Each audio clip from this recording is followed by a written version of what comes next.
Hello friends, तो कैसे हैं आप लोग। चलिए हम आज अपनी नई क्लास को कुछ नए तरह से शुरू करते हैं।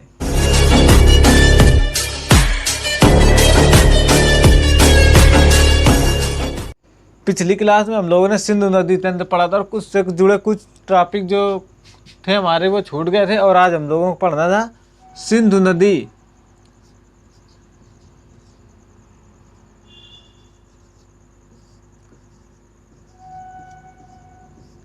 एक पूर्ववर्ती नदी है।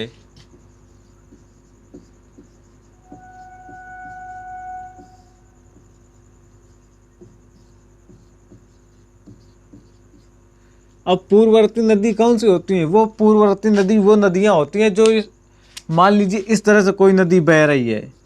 पहले यहाँ पर कुछ नहीं था, अब यहाँ पर पहाड़ हो गए, पठार हो गए, कुछ भी हो जाए, ये उनको काट कर इसी दिशा में बहेंगी और अपना रास्ता नहीं बदलेंगी। जो अपना रास्ता नहीं बदलती हैं वही नदियाँ हमारी पूर्ववर्ती नदियाँ कहलाती हैं। अब पंचनद नदियाँ आगे देखते हैं हम लोग। पंचनद नदियाँ,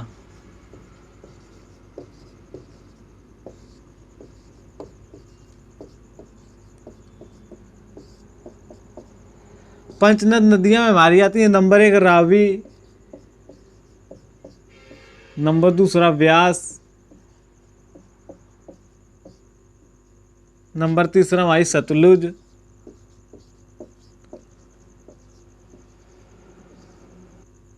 चिनाब,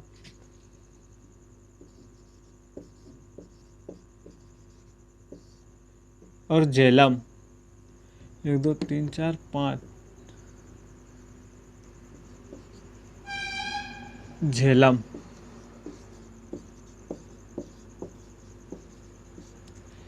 पंचनद नदियाँ हमारे आती हैं रावी, व्यास, सतलुज, चिनाब, झेलम। ये हमारी पंजाब की 5 मुख्य नदियां हैं।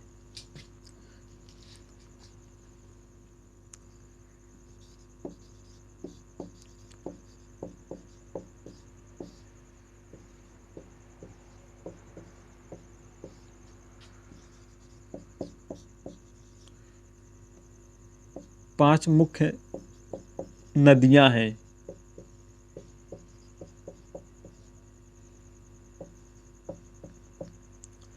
और ये हमारे पंजाब से इस तरफ से होते हुए पाकिस्तान में ये नदियां चली जाती हैं। और पाकिस्तान में एक जगह है जिसे हम लोग मिठान कोट कहते हैं। ये पांचों नदियां पाकिस्तान के एक मिठान कोट नाम की जगह पर मिलती हैं।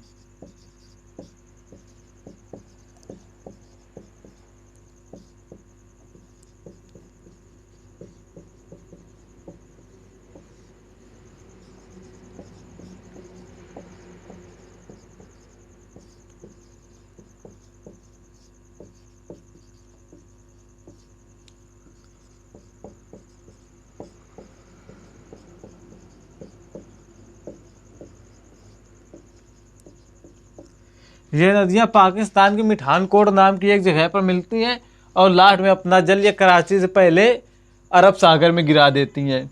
और एक और इम्पोर्टेंट बात है,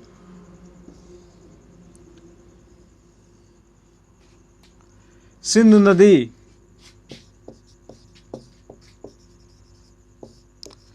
सिंधु नदी डेल्टा का निर्माण करती है।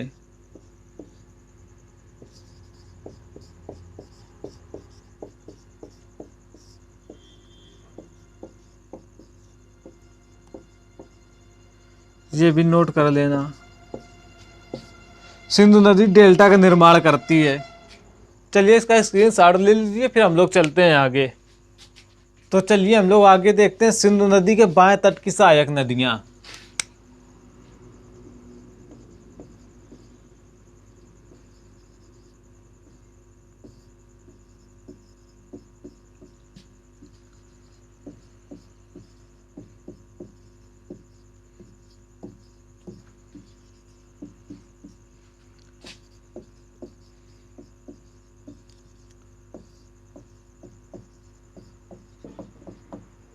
चलिए देखते हैं कौन कौन सी हैं। नंबर 1 में आती है हमारी रावी, ब्यास, सतलुज,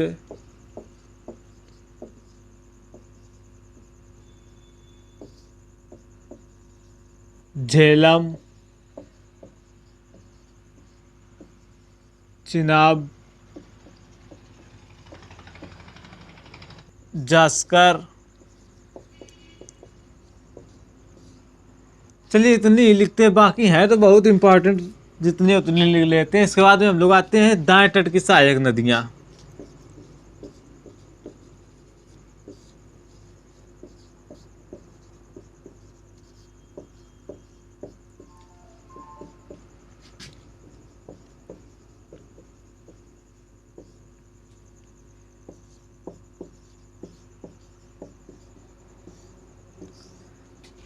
चलिए देख लेते हैं इसको भी।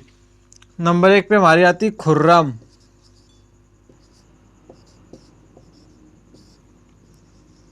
तोची। तीसरे में आती है हमारी गोमल। नंबर 4 पे है बिबोआ।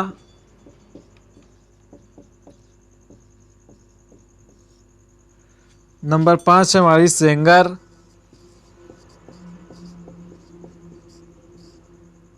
नंबर 6वीं हमारी सेव। और 7वें पे हमारी आती है गिलगिट।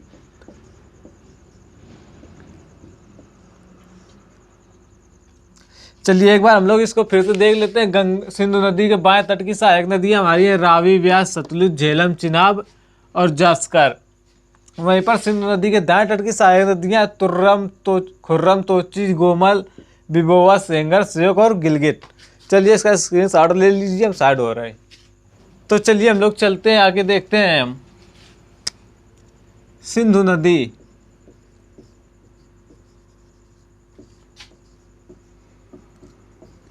जल समझौता।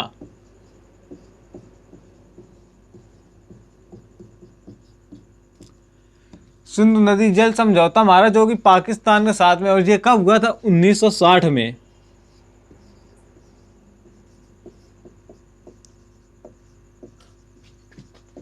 हुआ था। और झेलम नदी,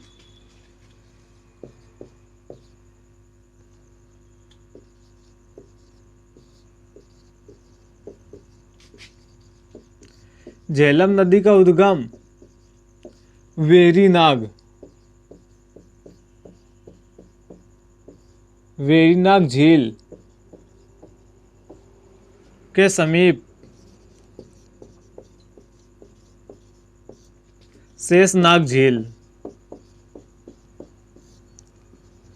झील से होता है। झेलम नदी का उद्गम वेरीनाग झील के समीप शेषनाग झील से होता है।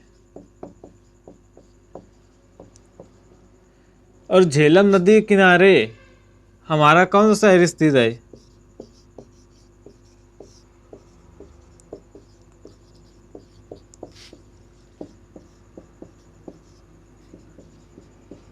श्रीनगर स्थित है। चलिए देखते हैं हम लोग आगे। सिंधु नदी की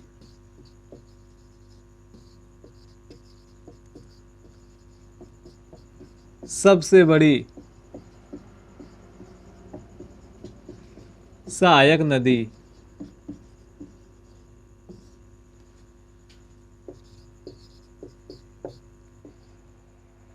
चेनाब है, जिसका उद्गम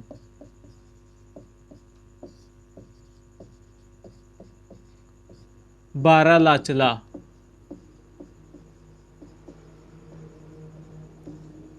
दर्रे से होता है।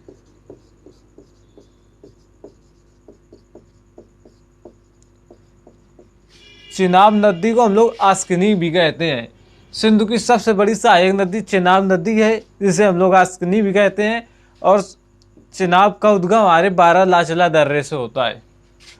अब देखते हैं हम लोग चिनाब नदी पर स्थित परियोजनाएं।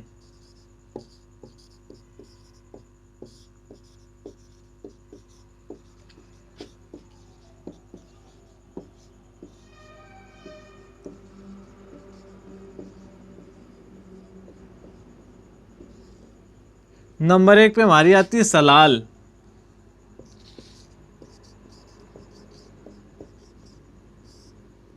परियोजना। नंबर दूसरे पे आते हैं बगलिहाल, बगलिहार परियोजना। नंबर तीसरे पर आती है हमारी दुलहस्ती, दुलहस्ती परियोजना। ये तीन हमारी परियोजनाएं जो है हमारी चेनाब नदी पर स्थित हैं। सलाल परियोजना, बगलिहाल परियोजना और दुलहस्ती परियोजना। चलिए इसका स्क्रीनशॉट ले लीजिए, फिर हम लोग चलते हैं आगे। चलिए हम लोग देखते हैं रावी नदी, अपनी रावी नदी पर स्थित परियोजनाएं।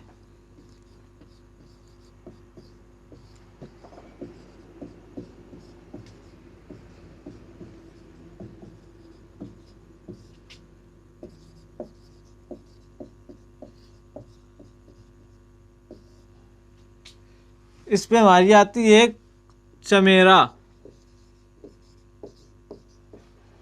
योजना और नंबर दूसरी है थेन, थेन परियोजना, जिसे हम लोग रणजीत सागर बांध के नाम से भी जानते हैं।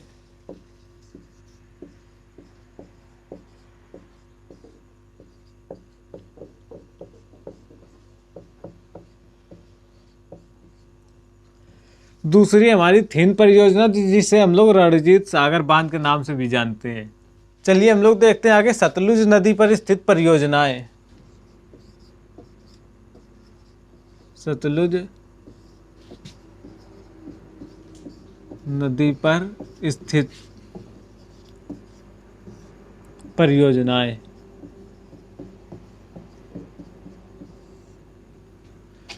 चलिए इसमें सबसे पहले नंबर 1 में आती है बहुत ही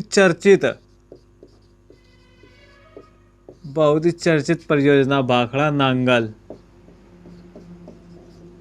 परियोजना। ये चाहे भूल गए होंगे किस नदी पर स्थित है, पर ये इस परियोजना का नाम जरूर याद होगा आप लोगों को। नंबर दूसरे पे हमारी आती है नाथपा झांकरी, नाथपा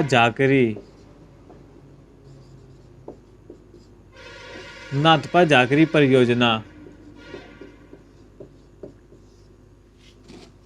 नाथपा झाकरी परियोजना। और नंबर तीसरे पर हमारी आती है इंदिरा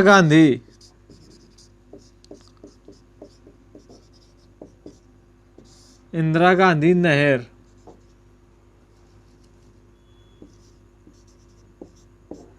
और हरिके बैराज।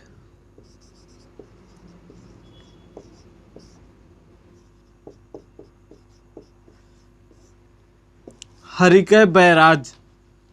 तो ये हो गई हमारी 4 परियोजनाएं।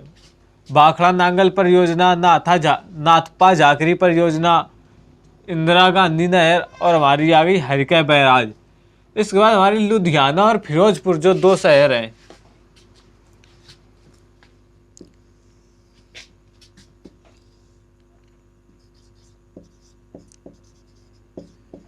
लुधियाना और फिरोजपुर।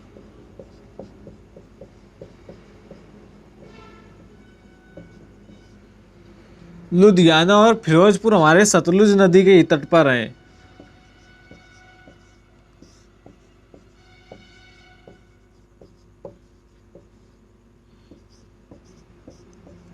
तट पर स्थित हैं।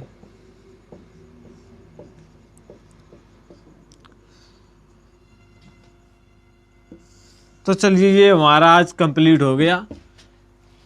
कल हम लोग अगली क्लास में देखते हैं ब्रह्मपुत्र नदी तंत्र। इसके बाद हम लोग पढ़ लेंगे प्रायद्वीपीय भारत की कुछ नदियाँ और फिर नदियों वाला हमारा टॉपिक हो जाएगा कंप्लीट। और इसके बाद जैसे कुछ शहर जो हमारे नदियों किनारे स्थित हैं और इम्पोर्टेंट जो हमारी परियोजनाएं है और कुछ बढ़ाकर इसका वीडियो हम लोग अलग से बना देंगे। फिलहाल चलिए हम आज अपनी यहीं तक रखते हैं क्लास। Thank you.